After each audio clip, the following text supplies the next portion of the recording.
asa dire ang lami o pinakabarato sa oro kita? Sir, sulayi ang Boss D Chicken House. Agoy! Allergy naman akong chicken. Pero sige lang, ako lang sila yan. Kani nga challenge. Tara, let's go! Itreat na mo. Let's go na! Tara ka people, naabot na gid mi sa Boss D Chicken House. Dapit ni sa Misamis University. Muni ang ilang lechon manok, ang roasted chicken. Agoy, plaster na gyud ang atong mga order na mga fried chicken. Sabi, pag abot na mo ka people, daghan na kayong mga nag-order dire. Muni, naka-plaster na gyud. Ang ilang chicken nga na ay kanang patter, chicken patter, single ni. Pwede po double.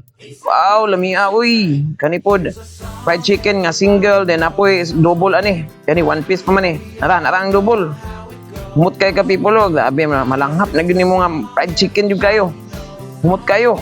And kali, daghan na yung tao ka people, daghan na nag-order. Pag abot na mo ani, murag wanay bangko gani, kay tungod sa kadaghan sa tao nga naana diri karon. Uy, naman di akong kinakusgang migo. Ang staff ni Congressman, si Patrick. Shout out niya sa staff ni Kung Jason Almonte, Patrick.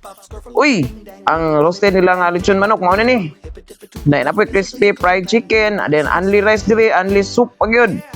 Wow, busog juga diri kay napagay whole nga fried chicken.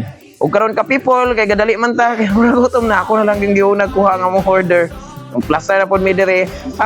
Kalingaw na pod mi ani ron og pangaon taon-taon. Ayan, ara, muna akong gingon ninyo nga unlimited sad ang ilang sabaw aside nga unlimited rice. Prato na.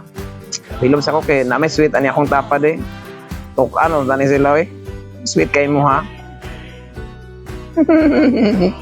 O muna akong Tito Kate nga sige nagtawan og manok na bayad sa mot. Tungod sa kalami sa manok diri duro pod siya kaon ba. Ara whole chicken kana jud.